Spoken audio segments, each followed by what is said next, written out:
All right, 1 2 1 2 in a place to be. What's up, y'all? How y'all doing out there? I'm Frank Red, and this is another edition of the Dungeon Show, Super Bowl edition, Super Bowl 60. As it turns out, it was probably a little anticlimactic. The Seattle Seahawks did what most of the prognosticators out there thought that they would do, which is win the game over the New England Patriots. They did in Super Bowl 60. 29-13, and it probably wasn't that close. I won't even call it a good game if you wasn't a Seattle Seahawks fan. It was more of the event. I was pretty proud and pretty satisfied of how Northern California hosted this incredible event. I wasn't a part of any of the festivities, but watching television and listening and talking to friends who were a part of it, it seems like the Bay Area did a pretty good job hosting the Super Bowl. Unfortunately, the 49ers came up a little short against their ultimate goal, which is to host a Super Bowl in their city while playing in the game. But when they lost against Seattle, there was no doubt that that defense was ferocious. And no matter how great a prospect Drake May is, and he is, I think, going to accomplish great things as a member of the New England Patriots, he was overwhelmed. And I thought that was going to be the key. Offensively, New England's really nothing special when playing against the best teams. And Seattle got an opportunity to exact some of their demons, most recently not giving the ball to Marshawn Lynch and having the New England Patriots snatch victory from the throats of the Seattle Seahawks. So redemption was acquired, was experienced tonight by the Seattle Seahawks fans and certainly that organization. Good for them. I think it's a year-to-year proposition, though, and that's the exciting thing about the NFL. In most cases, it is tremendously difficult for teams to repeat. The KC Chiefs have had a run, and they were better than most when they were doing their thing, but it's hard as hell. And I think it's going to continue to be hard when you consider all of the best quarterbacks in the NFL that did not advance this year deep into the playoffs via injuries or a multitude of things. If you're Seattle, you have to really relish this victory, Super Bowl 60. Give their organization a ton of credit. They totally rebuilt this team, which is what the 49ers have been trying to do for 20 plus years. They've made it to a couple Super Bowls, but the thing about the Super Bowl, when you get there, you gotta win. You must win it when you get there, which is why when people talk about Tom Brady being the best quarterback in the history, he's the GOAT, I don't argue it. There's no use trying to argue it. He got 7 Super Bowls. But in my mind, it's Joe Montana. Joe Montana never lost a Super Bowl. When he got there, the most pivotal moments, he got the job done. So that's a great debate, depending upon how old you are and who you watch, who's the greatest quarterback of all time. So if we want to talk about the Super Bowl, we can. I would rather talk more about how do the 49ers improve to the point where they can be the representative in the National Football Conference as opposed to Seattle. Because I don't think Seattle's going to win it again. I mean, too many things went right for them this year. The odds of that happening again are low. I think teams are going to really scheme up Jigba, and he's going to have a more difficult year. Cooper Kupp is a year older. It's going to be harder for him. They got a great defense. I don't think the defense is going to go anywhere, but I think other teams are going to be ready for them. So, be interested to get your thoughts on that. How do you take I think a good 49er team, they're going to have more depth next year because so many guys who would not have played had to play this year. But what do they need to do? Number one, they need to kill the draft. They need to hit home runs, not singles, not doubles. They need to hit some home runs.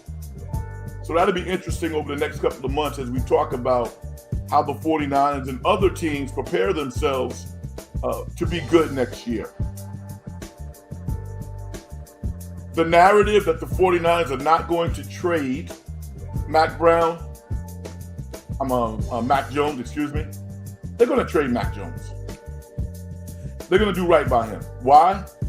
Because he deserves to get paid. And he has been just a noble soldier, a great employee, and other teams need quarterbacks. I think Miami is tired of Tua. They would love to have a fresh start with maybe a bridge quarterback who can play. There are other teams out there as well. So look for Mac Jones to be moved. I think he'll be moved for probably a 3rd round pick. So if we want to talk about the Super Bowl weekend, Super Bowl 60's in the books. Salute to the Seahawks. But let's get ready for next year, as far as I'm concerned. This game was average at best. It was not a great game. And I don't want to spend a whole show talking about it, but I feel compelled to talk about this hysteria around Bad Bunny. I turned the sound down on the halftime show. I watched a little bit of it, but it's really not my thing. I'm happy for him. I'm happy for people who love him.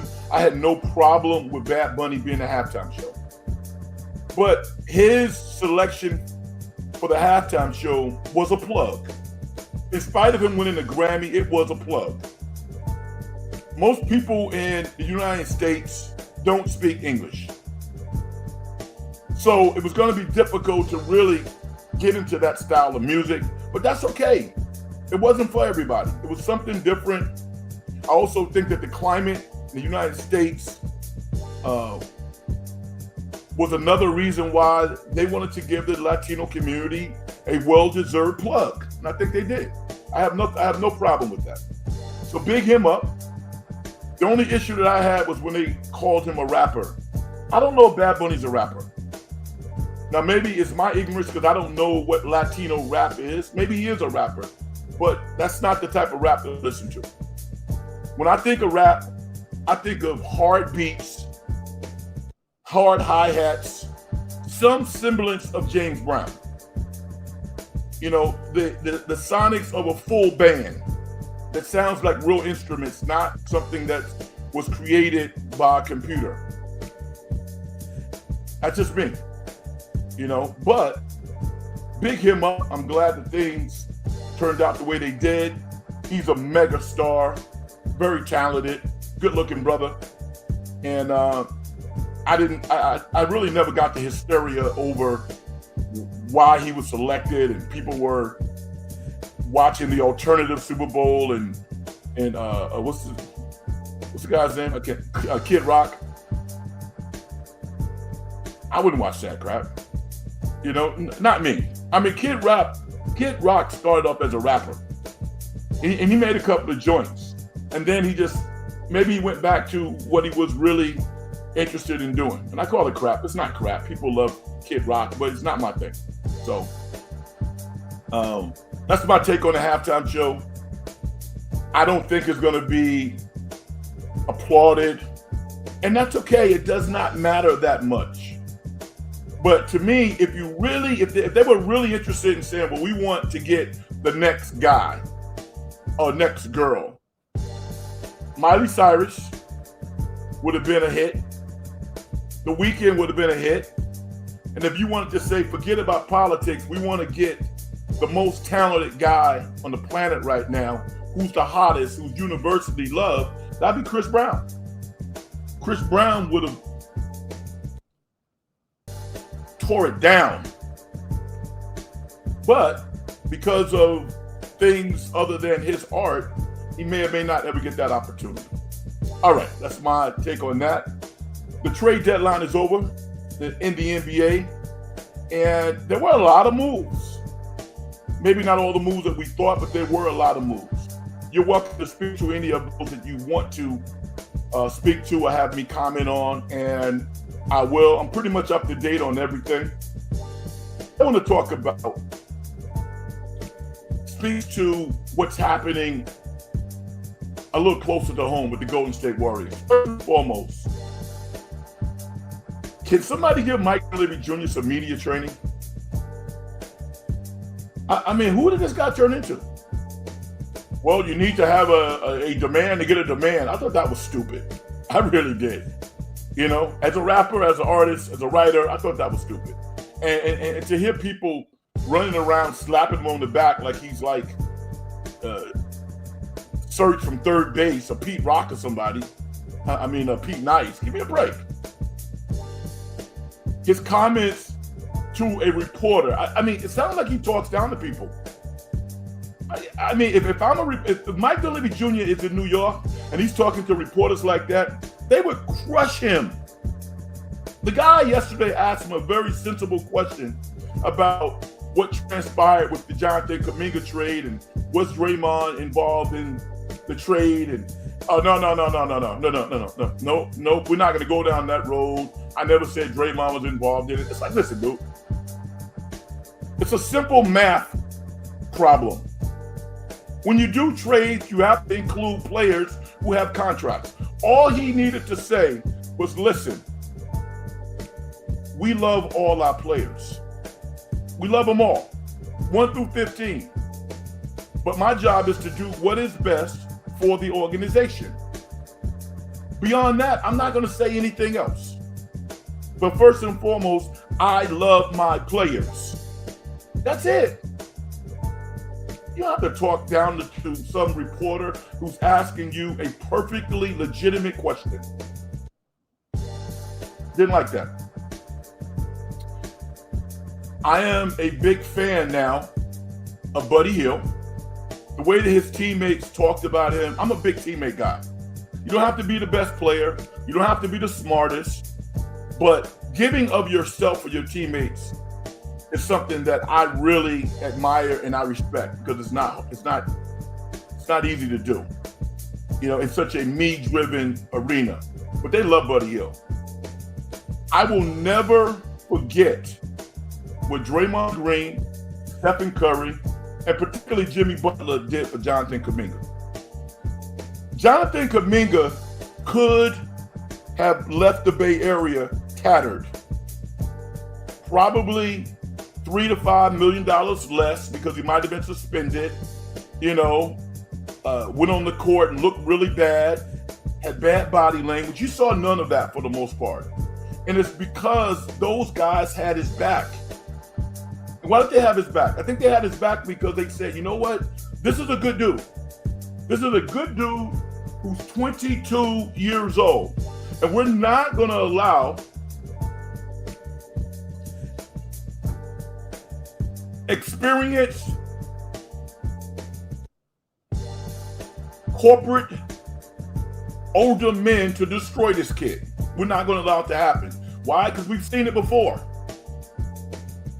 Jonathan Kuminga could have been destroyed. And because those veterans on the Warriors, that never happened. Now, Jonathan Kuminga gets to go to another location, which happens to be Atlanta. And if he doesn't make it in Atlanta, that's his fault. Because his brothers looked out for him. I will never forget that. That's real brotherhood right there. That's real love. Because when Jonathan Kuminga's 26, 27, maybe an all-star, maybe got a $100 million contract, he's going to look back on this experience and say, you know what? I got to give it back. It's that important when you follow this business on a real close level. And I'm going to say this. As I was preparing for the show, I started thinking about this. You mean to tell me within the 49ers organization, there was not one or a bunch of guys to get to Brandon Ayuk so he wouldn't crash out? Now, maybe that speaks to who Brandon Ayuk is. I don't know. But think about the contrast between how Jonathan Kuminga was treated and cared for and nurtured versus Brandon Ayuk, who was basically seemingly left alone. And it's not about the money. It's about the brotherhood. I'm puzzled by that because I would have thought there would be somebody to say, yo, dude, we got you. If you play for the 49ers or not, we got you.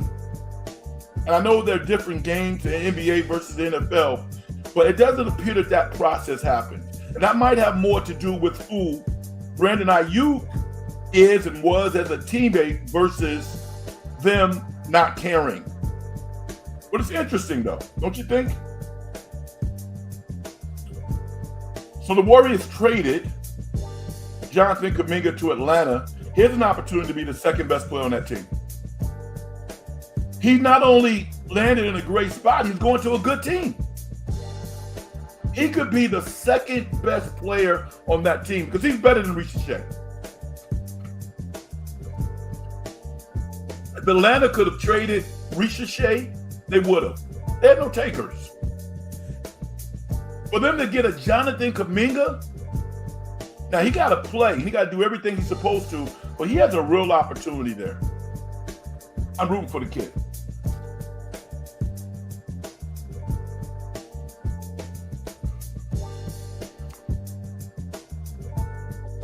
Set the table with a couple of topics. I got a lot of stuff to talk about, but I'd love to hear from you, and I want to open up the floor to get your thoughts in there. So let's start the show.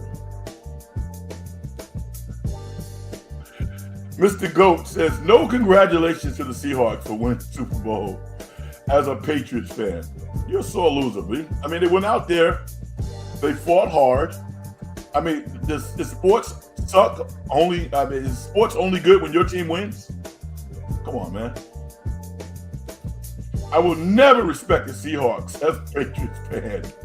And I mean it 100%. Sore losers make me laugh.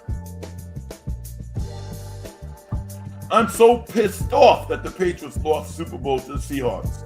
I thought this was our year. Why do you think this was your year? You were the same guy who week 2 came on this show and told me how much the Patriots sucked. I had to talk you off the ledge like 19 times. I remember that. And everybody listening to the show remembers that also. You're like, oh, the Patriots suck. I said, dude, they don't suck. They're actually pretty good. Hang in there. You got a quarterback of the future. You didn't know I had a good memory, did you? I do. I have a very good memory. The Patriots disappointed the whole fan base today. All right. That's the life of a sports fan. So, dog, what's up? How you doing, brother? Yeah.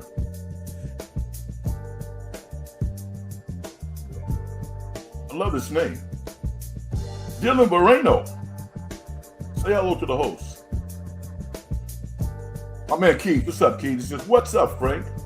I love seeing the Seahawks smack the cheating ass Patriots. Overall, it was a boring Super Bowl. A weak halftime show. The Seahawks dominated. Hopefully, they will have a Super Bowl hangover. I think they will. I mean, again, their offense is really built around a decent running back tandem. They're pretty good. And a 5'10" wide receiver that no one knew was capable of doing what he did this year. So to think that teams are not going to game plan for Njigba, to me, is ludicrous. The question then becomes, can they win without him having a similar year that he had as a rookie? I don't think he can. He's Offensive Player of the Year. I don't think he's going to do that next year. Keith said the Warriors trade was horrible. It was basically an expiring contract for Kuminga. Damn, they screwed that up. We got nothing. Wow, not even a pick. It's not a good look for Mike Dunleavy Jr. It's not. Now, let's be fair. I don't like him in front of a microphone. I think he's condescending, mildly disrespectful, and it's almost like he forgot that he really struggled as a player. I mean, people got receipts on Mike Dunleavy Jr. It isn't like, I mean, he was kind of handpicked for the job also, which is nothing's wrong with that. I'm not saying he can't function as a general manager, but the disrespect of Jonathan Kuminga, I didn't like that. And then talking down to the media, I certainly didn't like that.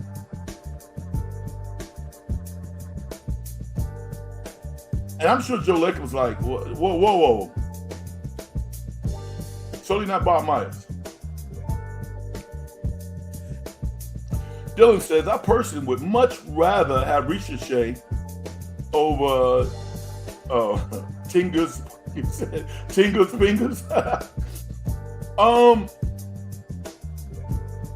You got to tell me why. Because Ricochet is, I'm not saying he's not talented. He's talented, but myself, I know that everything about professional basketball, everything about high-level basketball is around toughness.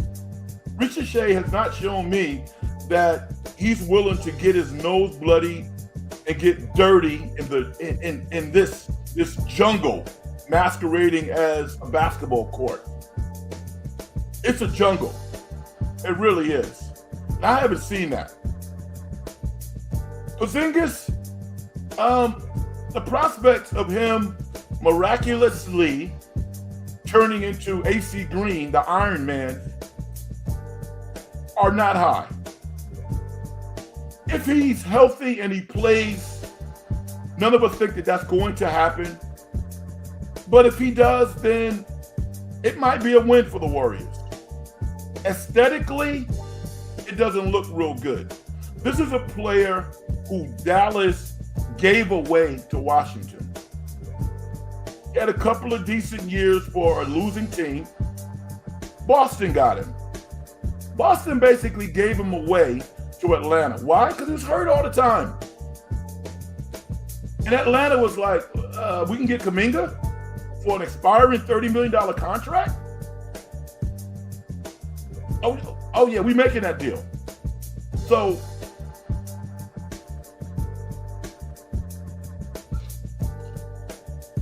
we're going to see. The Warriors are a little, even if he plays, the Warriors are a little off balance because they don't have a wing. They really don't have a, now they can look at Porzingis and go, in this offense, he is essentially the wing because he shoots three-pointers. Okay. I'm not going to kill the trade until I see with my own eyes if he can actually get out on the court and play. He's definitely a major improvement over Quentin Post. Quentin Post pisses me off. Al Horford has put together a nice 10, 12, 13 game stretch where he's playing really good basketball. He's playing like I knew he would play. Quentin Post, he really infuriates me as a player. And I'm going to tell you why. Because I root for the underdog. Dogs. This is a guy who could have a 6, 7, 8-year NBA career. And he's basically blowing it right now. Why? Because of his mentality. He thinks that his number one asset to this team is shooting three-pointers, and it's not. The number one contribution you can make to a team, particularly as a big guy, is defense and rebounding. So what, you're in a shooting slump. It doesn't go out there and get you 8 to 10 rebounds. It's blocks and shots. He's not a very physical player. The complaining to the referees, I do not like players who complain. I can't stand it. Can't stand it. It's upsetting to me because Quentin Post, there's a good chance he won't even be on the Warriors next year. The Warriors were able to flip Trayce Jackson-Davis for at least a second-round pick. Was he undrafted? They got a second-round pick for him. And, I like Trayce Jackson-Davis, but he needed a new fire. The Warriors had already made their mind up. They said, we're not paying that guy. If the pro team decides they're not going to pay you, then yeah, you got to go. I wish him the best.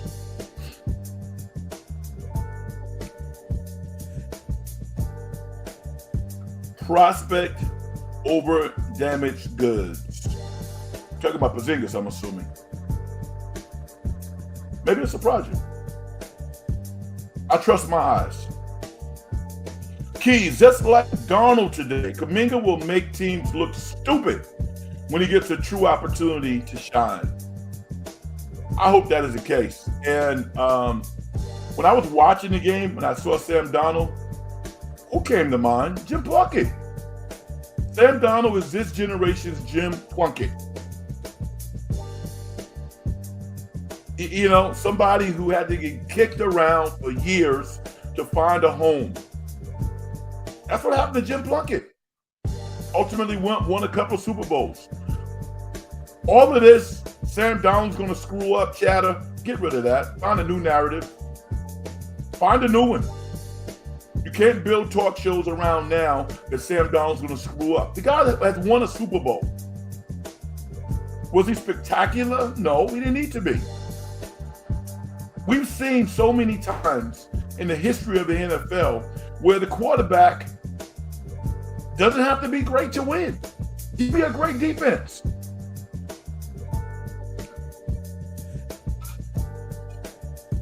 See the 85 Bears.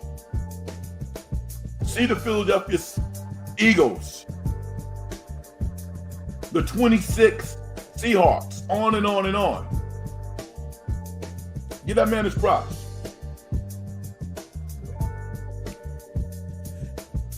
Philip says, not that the Warriors can develop young players correctly anymore. That has not been a strong suit. Now, here's some irony, though. The Warriors can't develop high-level, talented players. But, you know, the guys who are, you know, living in obscurity, trying to find a gig, they do all right with those guys. I mean, Guy Santos at this point, who, again, I always use like a grading scale of 1 to 10. Guy Santos is probably a 6.5 at this point, which is really not good enough to get a multi-year deal. He needs to really show the Warriors within the next 20 games or so that he can elevate his mental game. Because his hustle, his skill set, all of those things have really improved. But the ridiculous fouls, Guy Santos has one of the highest fouls per minute played rate in the NBA, which is insane. But they have developed him. They have. Give him credit for that. Now, could he go to another organization and play Guy ball? Probably not. The Warriors have an unconventional way of playing basketball that fits Guy Santos. But give him credit, though. Pat Spencer, I mean, how many players come from different sports, land on an NBA team, make their G League team, and ultimately rise to the point where you have a legitimate contract? So give them a check for that. I think Podge is a mild success story. Not glowing, but there are a lot of people who are drafted 16th, 17th overall who do not make it in the NBA. Podge literally can go to the Warriors with his agent and have a real conversation about an extension based on X amount of dollars. You can't get crazy. But I think that Podge is playing pretty good ball. It should not have taken Moses Moody 5 years to become a decent 3-and-D guy, which is what he is. And a great teammate.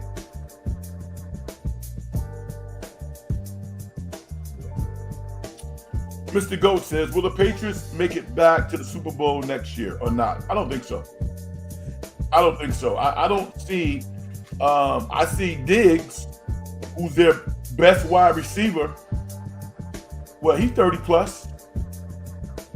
I mean, the idea that Diggs can duplicate the year next year that he had this year, it's not likely. Maybe it will happen, but it's not likely. Their running game is decent.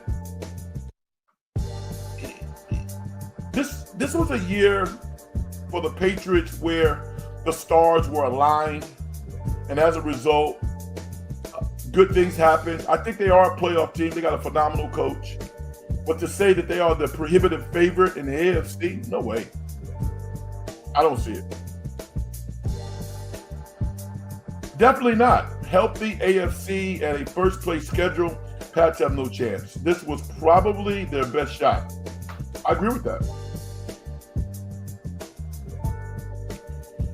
Drake May wasn't ready for this big game, I guess. He was definitely jitterish. There's no doubt about that. Glendocious, the Warriors signed Ball to play center. Lonzo Ball? I mean, why wouldn't we be skeptical? All right? But Kuminga said he's targeting the first game after the All-Star break. I want to see it. I want to see it. I do want to see it.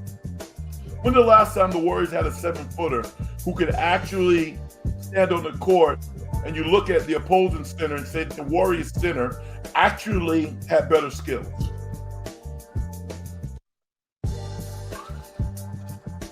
Bogut. That was it. Let's see what happens. Keith says, Dunleavy talks like he's a punk. Or he's just a puppet at the Lakers, a puppet for the Lakers, I guess, are the true shot callers. It's a bad look, man. It is an absolute bad look. Now you guys know my steez, man. I don't kill people on this show. And I'm not gonna kill him because you know a lot of people out there like that who will kiss people's asses to get ahead. You know that. You know people like that. And then you know other people like yourself or like me who's like, yo, just tell me what my job is. I do my job well. But I'm not going to go too far to get ahead. I'm not going to do it. It's not worth it to me. Mike Dunleavy Jr. is a guy who you question whether or not all of his thoughts are authentic. I'll just say that. Based on how he comes off in front of the media, in front of the television. Maybe that's not true. I think it is true, based on what I've seen. The irony is his father was an executive and a really good basketball player, Dunleavy Sr., and he wasn't like that. I mean, Mike Dunleavy, the original one, was a tough-ass guy out of Staten Island, New York. This is a bad look for the Warriors, particularly when you have a guy like Bob Myers, who is suave, who's cool, and who knows how to play his role as a corporate executive while also having the utmost respect for the players. I love that about Bob Myers. But then again, he was an agent. He was an agent. He was a guy who, played a lot of ball, a lot of different places. He's been through some stuff. So this was not a good look for Mike Dunleavy Jr. It was not a good look. Because, hi Frank, Lonzo Ball is being mentioned as a buyout candidate that the Warriors are interested in signing. Is that an indication that Steph will be out for a long time? That's a great question. And I'm gonna tell you what I've been thinking about. I didn't introduce it, but here's where I am with the Warriors. The Warriors are having, I believe, respectful, serious conversations about tanking. How can we do this, still be a model franchise, still get people to show up, and position ourselves to get a top 10 pick in this year's draft?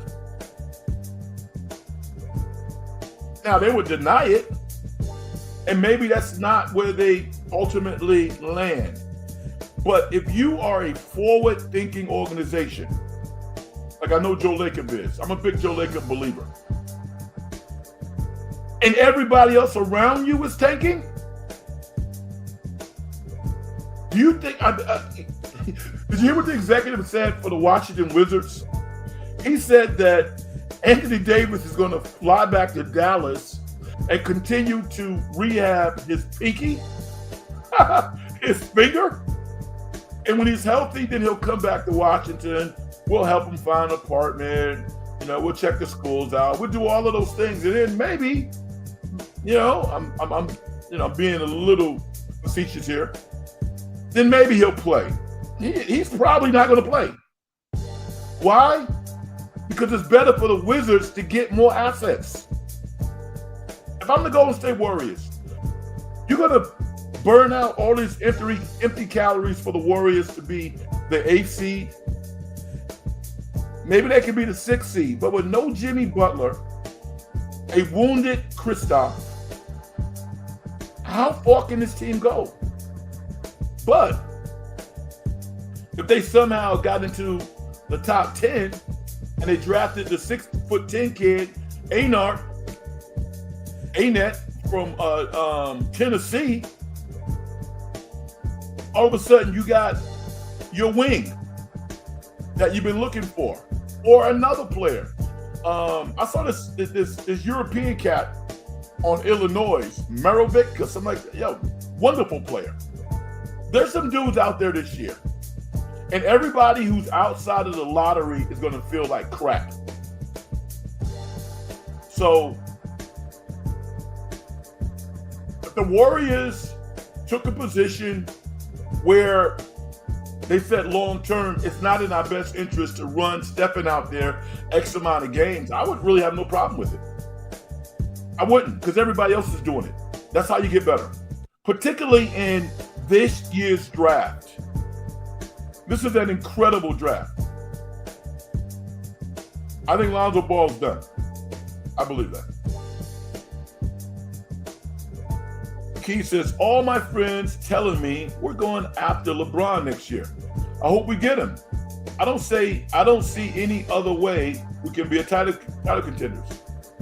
Well, I said that months ago. I said it months ago. And here is my thesis behind that. I'm thinking Rich Paul and LeBron quietly and professionally are pissed off at the Lakers. Because I think the Lakers have not treated LeBron well from a business perspective. I don't think they have.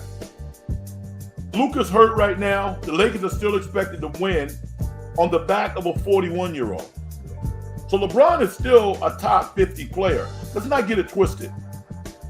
And the idea that he can't make any money, or he can only make X amount of dollars because of his age? What kind of crap is that? It's your responsibility, organization, to manage your business, not take money. That sounds like the WNBA's negotiations with the WNBA players negotiating with the WNBA. That's what it sounds like to me. Not balanced at all. LeBron is at least a $30 million player. You could argue a $40 million player. So I would love to see LeBron on the Warriors next year. It's definitely a possibility. Cleveland, I guess. But here's the thing about, I like Bryce James, who hasn't really played this year. But I've been watching Bryce since he was like 13, 14.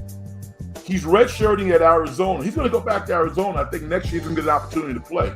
I think they want to be relatively close to Bryce. That's what I think.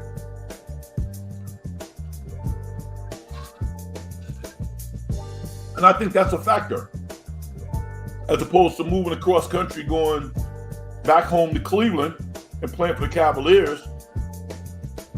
Whatever we say about the Warriors, from an organizational perspective, they're one of the best organizations in the NBA in terms of how they treat and nurture not only their players, but I would say all of their personnel.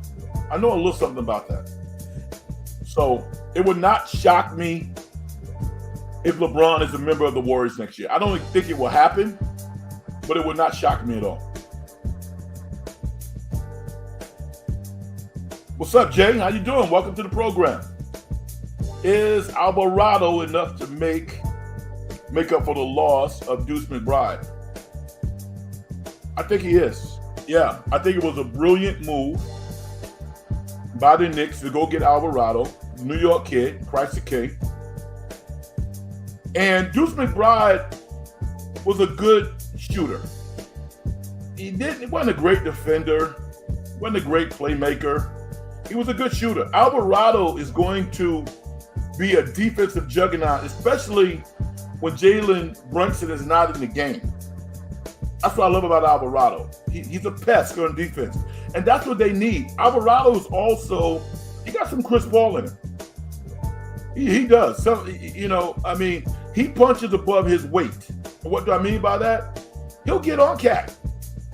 He'll probably get on Brunson. That's just how he's built. So, I think Alvarado was the hot cup of coffee that the Knicks needed. Now, is he limited? Yes. Is he small? Yes. But I think it is a great transition by the Knicks to go out and get Alvarado. A guy's going to be a free agent at the end of the year. He may or may not be back, but to think that he's not jacked up to play at Madison Square Garden in front of all his people, that's awesome. Dylan, Pat Spencer or Pods, seems like a redundancy at this point. I personally like Pat to stash more. Oh my! Pods recently has been a momentum killer and a run stopper. Really? I mean, Pods is limited. But Pat Spencer is kind of like fool's gold, and this is what I mean. When you look at average NBA players, right? At some point, they have to play against players who are better than them. Pat Spencer gets in trouble when he has to match up against top-tier players because he's not fast. He's slow. He has not been in the scouting report. He's in the scouting report now, which means people know who he is and they're going to play him. So he's a great story for me. I wouldn't mind Pat Spencer on the team next year. Pods is cocky enough to go out there and actually surprise you and make some plays. So is it redundant? Yes, but the Boston Celtics made a living for years having players who were redundant, who did the same thing. So I wouldn't have a problem with both of those guys on the team next year. I wouldn't. But I understand your point. I do understand your point. Both of them have ceilings. I think Pods probably does more. I think he does do more. Although I think Pat Spencer's probably a better good. That's horrible. I think Pat Spencer is probably a better facilitator than Pods. That's my view on that. Mr. Goat, the Patriots next year to win the Super Bowl. You heard it first? Oh yeah? Well, I have another question for you then. Since you are I forgot the word I'm looking for. Since you can see the future, what's your prognosis on Bitcoin? Bitcoin is below $70,000 now. At one point, Bitcoin was what, 125, 126,000? Should I buy some Bitcoin? Since you know everything about the future?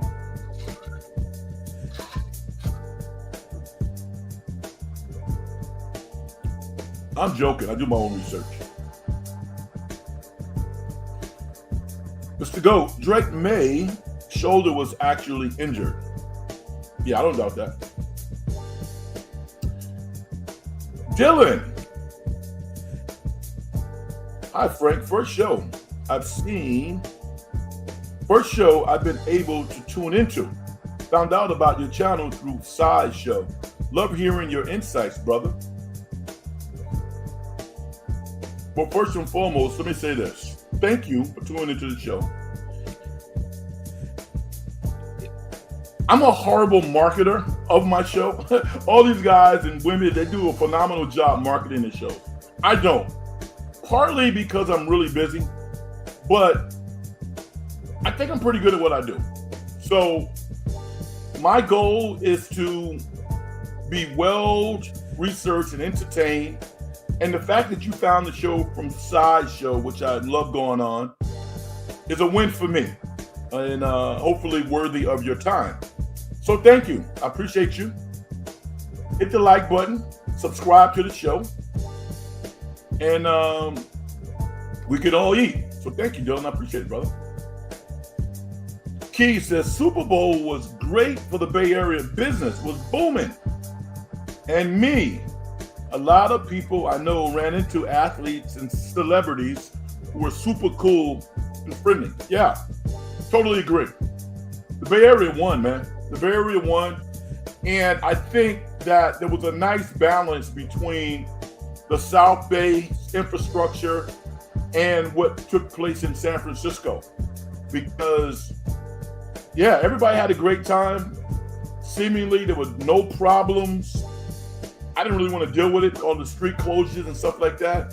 But I was happy for the Bay. And as a result, I think that the Super Bowl will be back within 10 years. I'm going to predict that. Now, I'm going to say this. The San Francisco 49ers should have a brand new stadium within 10 years. Now, you might go, Red, what are you talking about? It just had the Super Bowl. Levi, is that the ugliest structure you've ever seen in your life? I'm talking about from the outside. It looks like, you know what it looks like? It looks like the infrastructure of a shipyard. That's what, like these pillar things. It's like, it's just not cool. And here's something to think about. I went to a game last year. On the inside of the stadium, it's actually pretty nice. It's actually pretty nice. I can't say it's not. But when you look at like SoFi is like walking into like an AI wonderland. That's what it looks like. I'm interested in seeing what they're going to do in Buffalo. I'm interested in seeing what they're going to do in Chicago. This is not worthy of the San Francisco 49ers. It's not. Nobody wants to say it, but it's not. They need to tear that thing down and build another stadium.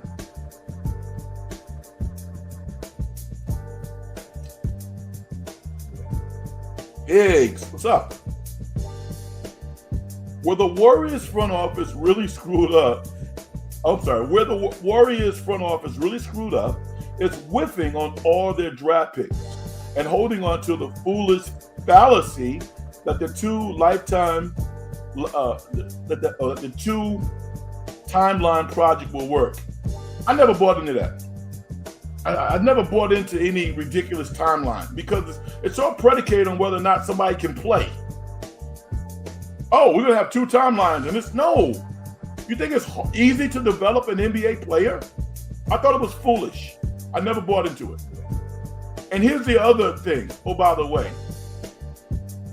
coaches develop players.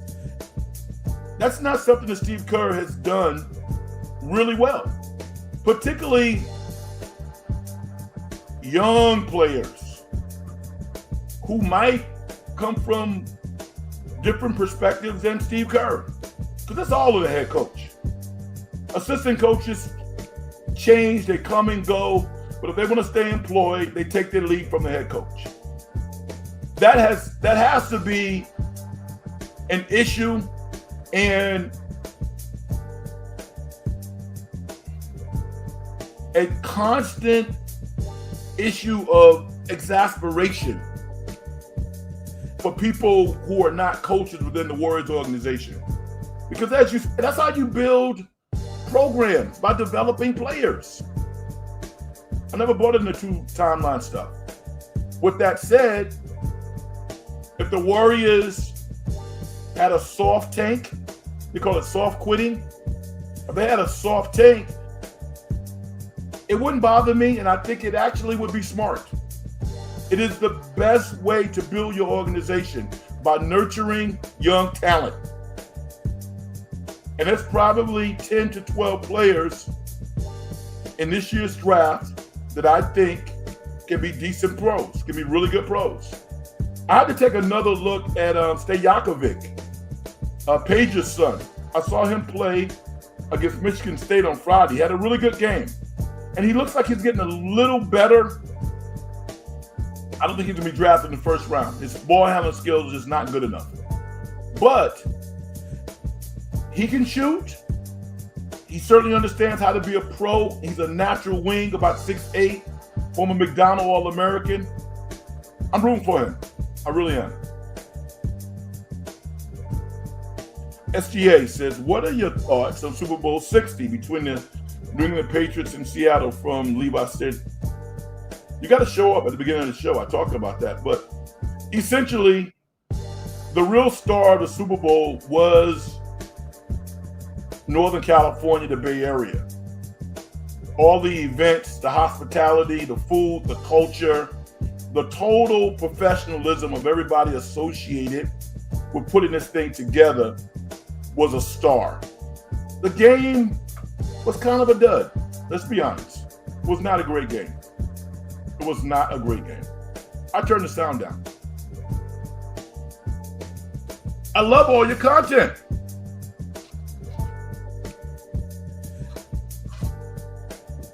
Thank you. Appreciate you. Drake May got absolutely obliterated by Sam Darnold. Did Sam Darnold play defense? How about giving the defense some credit? Nobody wants Ja. What a fall from stardom. This guy had Iverson type of game, but his heart and lack of accountability makes him a lost cause. Seems like I hope he changes his ways because he is special. Here's the truth. He probably has lost $100 million that he will never get back. $100 million. And I don't mean $100 million so far, but I can't see any organization extending him more than, say, 2 years. This is if he does an about face. If he does a 180, because if we had a conversation 2 years from now, he's not even in the NBA anymore. That would not surprise me at all. These young guys, particularly, I'm not going to say in all, but there's something to growing up in not only a big city in terms of size, but in terms of awareness, social awareness. How does big business work? It actually does matter. I mean, it doesn't mean that Ja could not have been a model citizen and done all the things correctly, because he could have. But I think that he didn't have the perspective that he needed. And I go back to my conversation earlier about how the Warrior veterans would not allow Jonathan Kuminga to fail. They wouldn't allow it. And as a result, he didn't fail. Who were the veterans on Memphis getting Ja in line? Tony Allen, Conley, those guys are gone. I'll take you back to high school. I played for a very prestigious high school in New York, St. Agnes Cathedral High School, right? And I came in as a sophomore. Totally different environment from the one that I had come from. And I got to tell you, I had success at that school. Academically and in basketball also. to the extent that I was able to get a scholarship at a great university, graduate in 4 years, but it was hard. And guess what? My teammates would not allow me to fail. Now, I was a good kid. I had good morals, but the level of discipline that I needed, I did not have. And it was all related to basketball. I was a good kid. But when you go to a high-level program, there are things that are expected of you in that environment. You have to adapt, and I did adapt. And I became one of the leaders, and I was a good player. But my teammates would not allow me to fail. If Ja Morant was on the Warriors, I don't think he would have failed. And he hasn't failed. He's dealt with a lot of adversity, but he has not failed yet. But there's a reason why he was not traded out of Memphis. Nobody wanted him. At that salary? Are you kidding me? This is the golden age of the NBA. People will, oh no, I want to get out. I want to sell. Okay. Nothing wrong with Michael Jordan taking a, $3 billion payment for getting out. There's nothing wrong with that. Cuban, nothing. But to think that this is not a prosperous time for the NBA is nuts. It is. You think that Mark Cuban doesn't wish that he still was a majority owner of the Dallas Mavericks with Cooper Flagg? The way that people beat up Nico is amazing to me. I'm going to tell you why. Not that Nico had this whole thing planned, but who would you rather have? Cooper Flagg or Luka Doncic? To me, it's Cooper Flagg. It's not even a question. To me, it doesn't take anything away from Luka. Luka's a great player. A great player. But I'd rather have Cooper. Plays both ends. Has a little bit of all of the great players. Havlicek. He got some Bird in him. He got some Kobe in him. This dude is going to have a phenomenal career. This just in. I brought my tickets in advance for the movie GOAT starring Stephen Curry. I can't wait to watch them. Yeah, I'm sure you'll be first in line. How much does Harden make the Cavs? Can they make the finals? People bang on James Harden, and I'm like, you need to apologize to this guy, because James Harden makes Cleveland a lot better. A lot better. This is a 3-level player. Think about this. We've never seen a guy like James Harden in the history of the NBA. This guy led the league in scoring. And there are years in which he led the league in assists. This dude is a phenomenal player. Now, has he come up short in the playoffs at times? Yes. But the onus was on him to do a whole lot. That's not the case in Cleveland. I think that Cleveland knew that they overpaid Garland because he's not that good. He's very good. He's not even an all-star. He's a very good player. Atkinson needs to make it to the Eastern Conference Finals. If he doesn't, he's getting fired. They got Mobley. They got Jarrett. They got Harden. They got 4 or 5. Come on, man. Seems like Memphis is going the rebuild route by trading Jaren Jackson Jr. to Utah. I like this trade for Utah. If they can get some guards, they can be very good. Yeah, man, I think Utah finally said, you know what? Enough of this crap.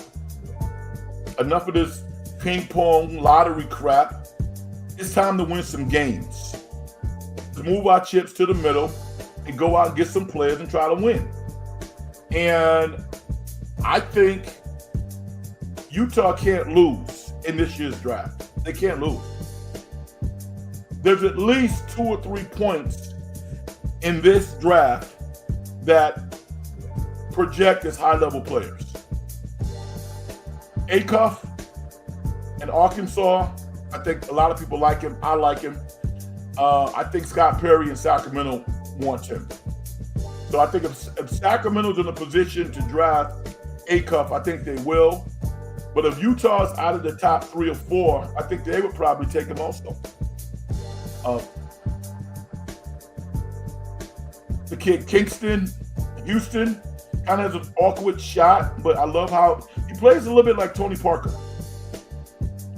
You know, so he's going to be a high-level player too. This is a great draft. It really is. I'm having so much fun watching college basketball. That game between Illinois and Michigan State on Friday was excellent.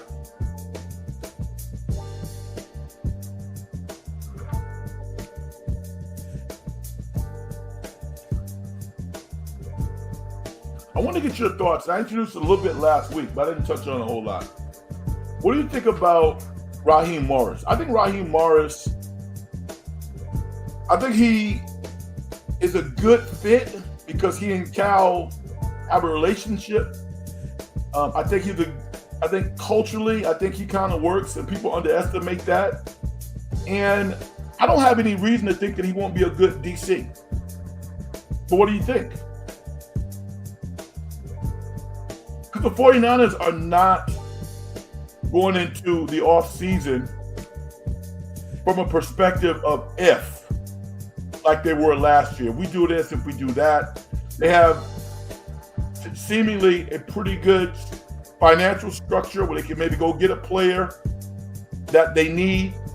Certainly they can draft a player at their position. And they got a lot of guys coming back. And as much as they might say that Mac Jones is not going to be traded, he might not be traded because they don't have to trade him. But if they get something, but if they get a solid offer, that's another chip that they can go out and utilize to get a player that they need.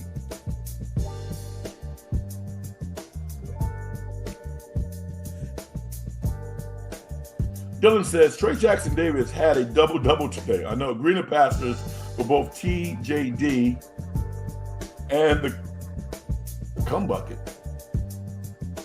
I'm not quite sure who that is. Help me out. If Trey Jackson Davis doesn't have an NBA career, it's his fault. He's been with the Warriors for 4 years, 3 years. He knows how to be a pro. He's definitely big enough to play in this league. You just got to play hard. I mean, I don't understand players who don't play hard. I just don't get it. I don't understand it.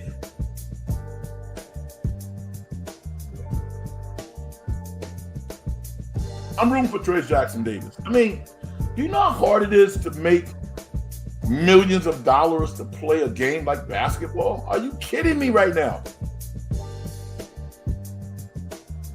I mean, the Larry Birds of the world, the Magic Johnsons, the Dr. J's, the Oscar Robinsons, these guys are out there living their lives. I don't think they live their lives with jealousy and regret. I don't think they do. Jabbar and people like that. But do you think they wouldn't want to trade places with today's NBA players? Those guys took commercial flights. When the Knicks got on the when the Knicks had a game against Philadelphia, they took the train. Sneakers on their feet were canvas Converse. What a time to be alive. What a time. Be alive. Keith says, it's fun watching college basketball again. NIL has made college sports fun and equitable for student athletes and fans. Totally agree. Strong take. Very strong. Right? And what it has done also is raise the respect factor. College coaches know now that they got to respect these kids. They can't treat these kids like crap. And most of them don't, but some of them do. Dictators. Now they got to be managers. I love it. We didn't even mention a couple of games this weekend. St. John's beats UConn. Good game. And that North Carolina Duke game is one of the best Duke Carolina games in recent memory. Was that awesome? That last play? Great play design by Hubert Davis and one of his coaches for a last-second three-point shot to win the game. That was awesome. We all grew up watching Duke Carolina and those types of games. It's great to get back to that. And Hubert Davis needed that. I think he still needs to get to a Final Four before, the old Tar Heel brain trust is totally bought in. But I don't think they are. I got you, Dylan. Come bucket. All right, I got you. I would want another nickname, personally. Have another nickname? Keys. I love the Raheem Morris signing. He's overqualified. He is a Super Bowl winning D coordinator, and he is friends with Cal, which is huge. No question. And I think that Raheem Morris' thinking is this. I think he's double dipping. I think he's still getting paid as a head coach. And now he gets the opportunity to make some more money. So, and they're boys, and he and Cal are boys. It's cool when you're working with your boy. It is. Particularly when you are about your business, it's all good.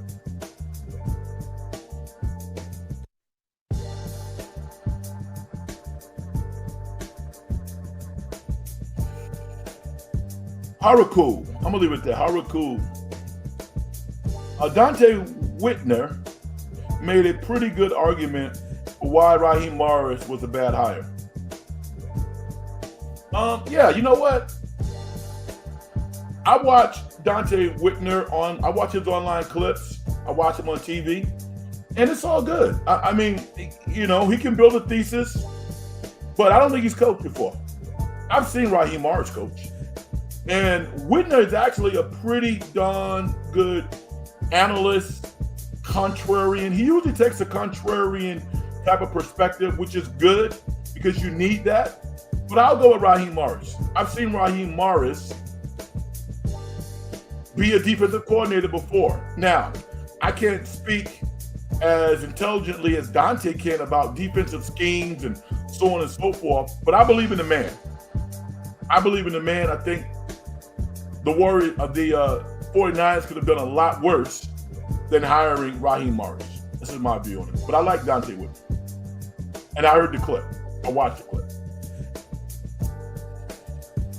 Dylan says, do you buy into the recent stuff that the Jeremy Fears, Michigan State guard, is a dirty player?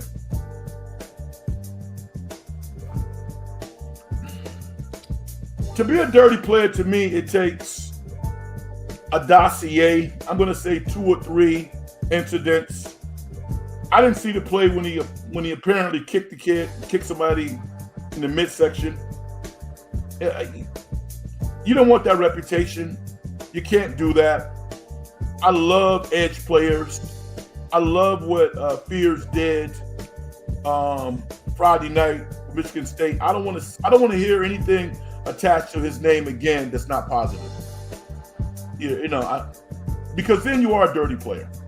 If this is his first incident where something like this happened, I'm willing to not give him a pass, but I'm willing to accept that sometimes people do stupid things when they are emotional. So I'll leave it at that. It happened. Take accountability for it. I've seen him do that numerous times. Don't ever have something like this be associated with you again. It's not a good look. It's not. I'm not going to call the kid a dirty player. I won't do that. Dylan says Raheem is respected by his players.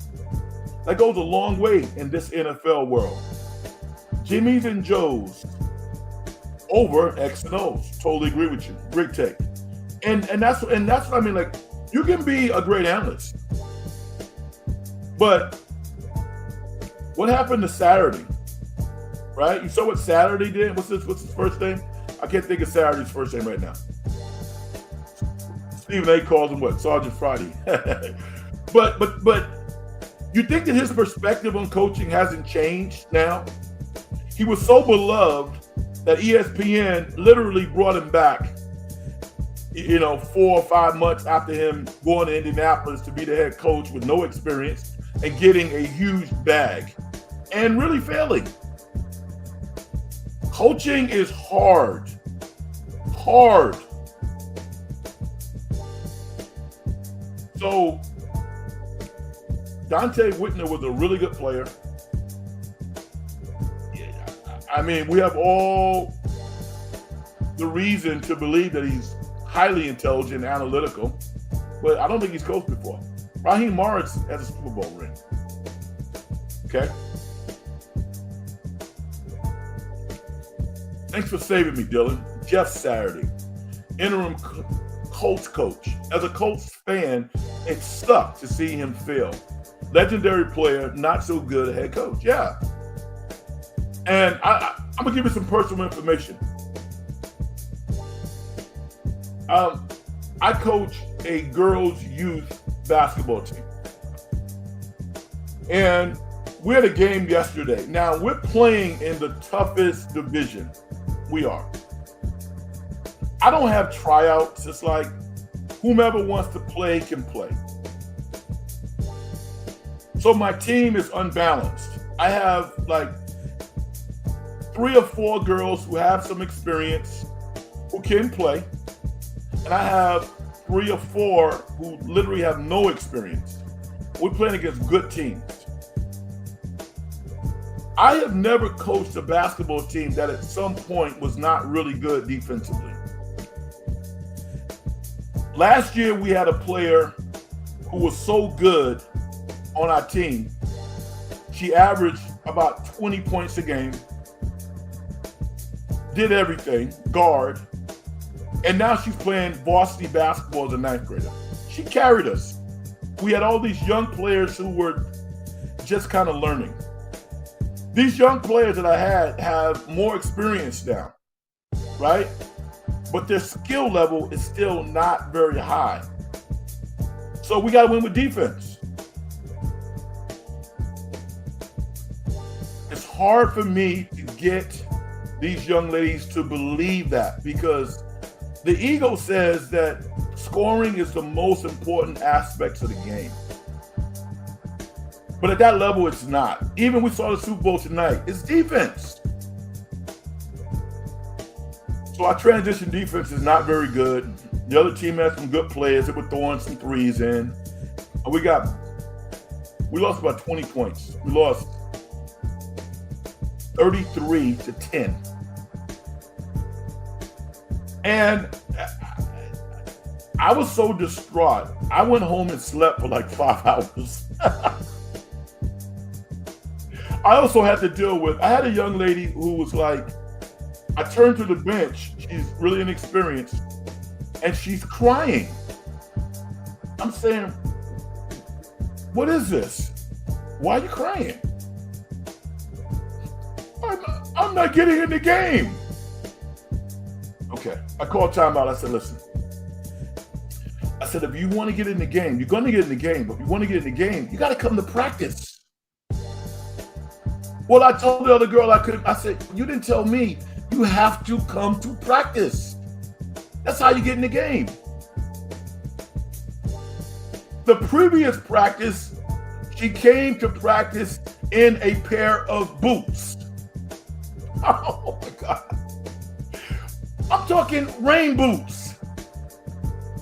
Hey, coach, I'm ready. I was like, no, you can't practice in boots. Oh, I can, no, you can't. No, you can't. You break your ankle, I'm toast.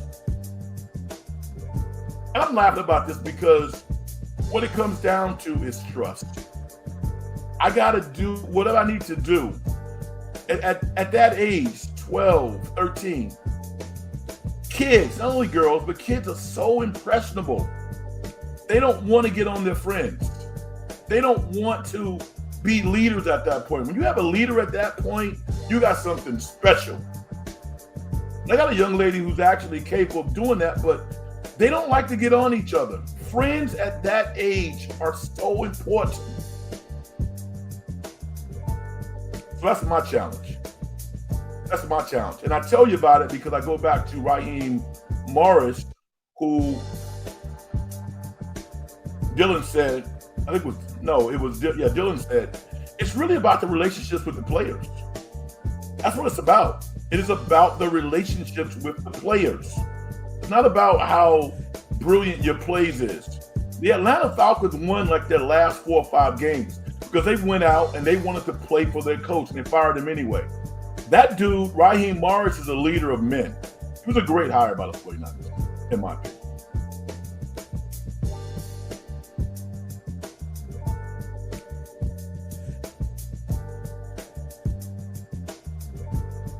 Yes, what's the question? I got a question. I'd love to hear it. One thing about this show is anybody can ask me anything. Anything. There aren't any inappropriate questions. Ask me anything.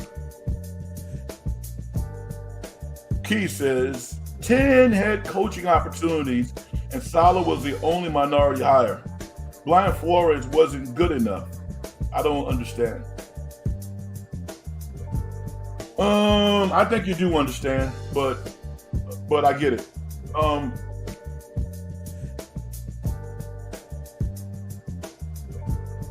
I'm writing this song now. The song is called Back to Even. And what I mean by that is this. It's a perspective that I haven't heard anybody write about, but I like to write about different things. This idea that there's nothing to write about is crazy.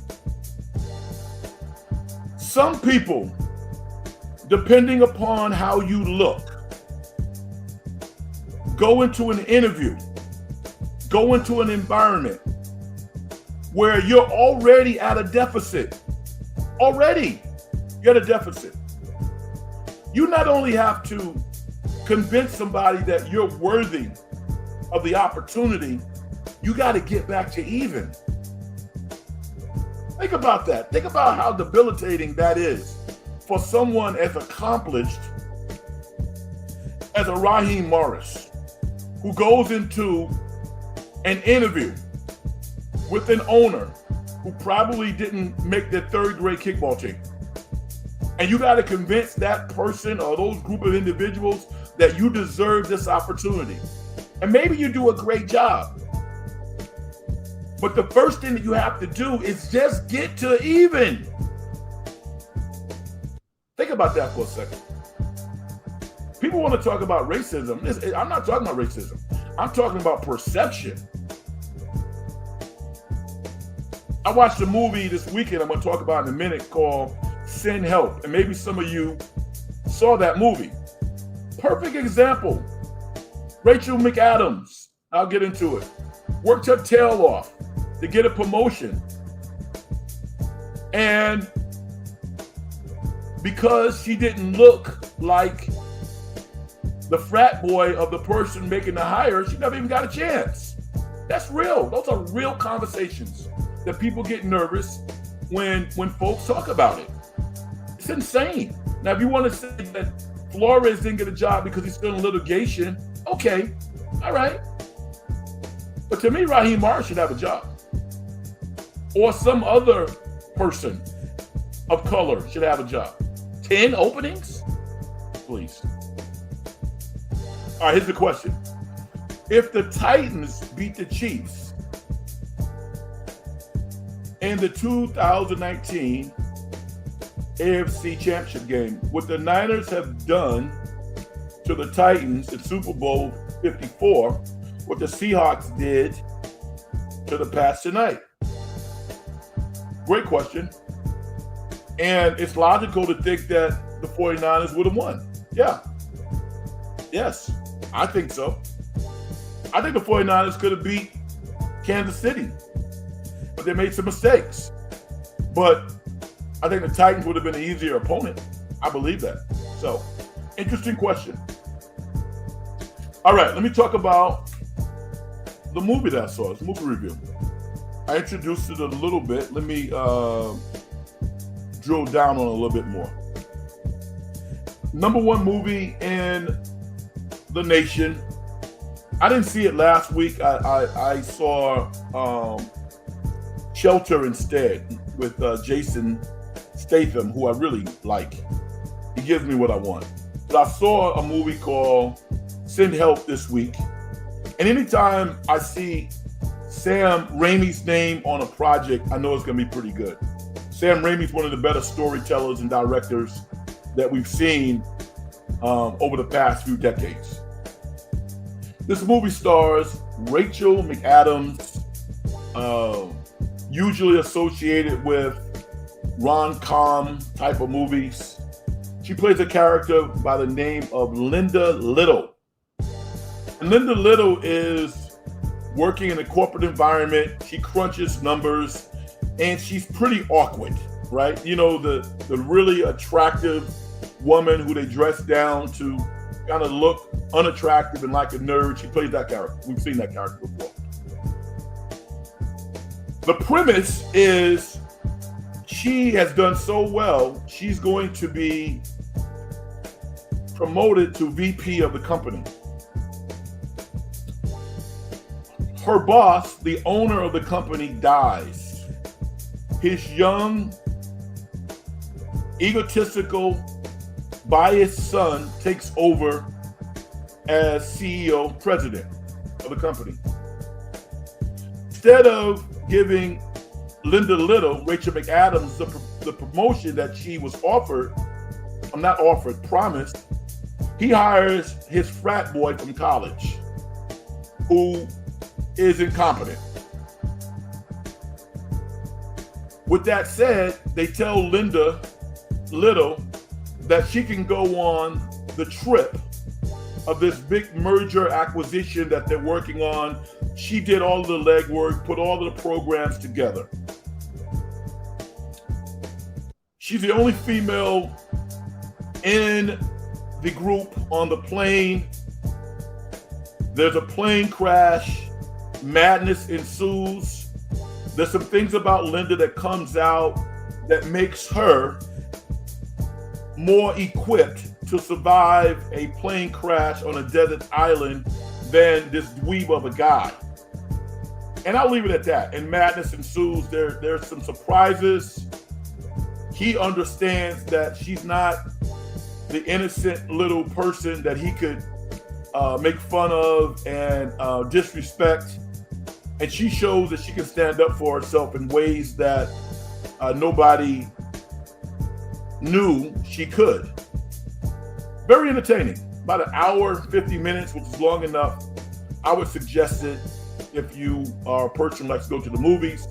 A nice little twist at the end as well. I recommend it on a scale of 1 to 10. I would give it a solid 8. Send Help. All right. Dylan says Send Help was brilliant. I definitely enjoyed it. Sam Raimi's style is unmatched. Oh yeah. Oh yeah. Spider-Man, he's dope. He's definitely.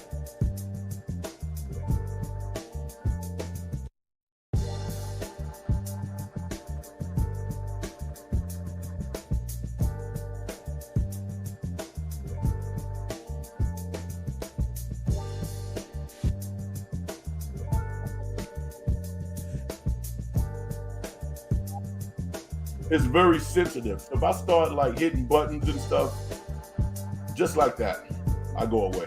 So I apologize for that. But yeah, I enjoyed Send Help. I'm really looking forward to this week. I'm going to go check out the Halle Berry, Chris, what's his last name? Head Crime 101. Can't wait to see that. That's going to be awesome. Action movie. He says, college football is the same out of 120 plus schools. They have a few minority head coaches in a game dominated by minority players. Just look at Marcus Freeman and his success. Yeah, man, it's tough. And the thing about Marcus Freeman is he kind of fits the profile. You know, people don't want to say it, but there is a profile. And I'm going to say this. The former coach at Michigan didn't help. I can't think of his name right now. But talk about a bad look. And I heard, and I watched videos of people who said, people of color who said that his actions should not impact the opportunities of others. No, it shouldn't, but it does. How could you screw that up?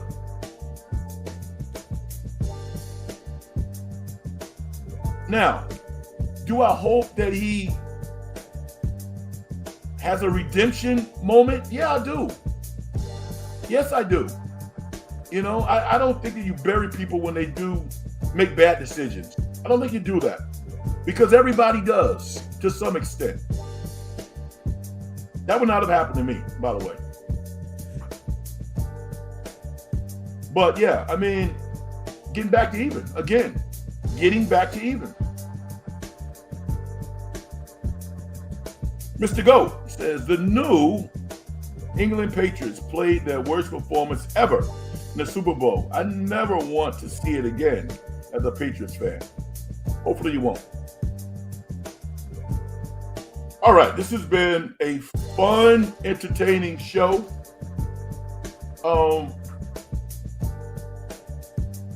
I mean,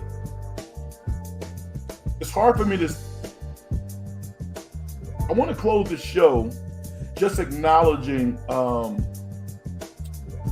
the commentator on NBC, Good Morning America. I can't think of her name. Was it Natalie? I can't think of her name. I don't want to butcher her name. You guys know what I'm talking about.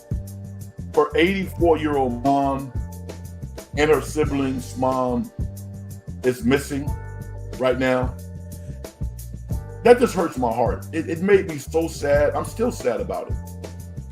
84. If you know her name, please help me out right now, because I want to acknowledge her name. In Arizona. But can you imagine that?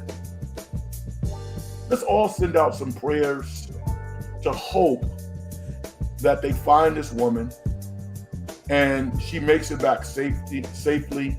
They talked about her not having the medicine that she needs. It's crushing, man. It is this world that we're living in right now is we need to do better. We need to do better. We can talk about some other things that have transpired over the past week, and what's the point? But I hope that they find this woman. I don't even care if they pay a ransom. I don't care. I just want her back, safe with her family.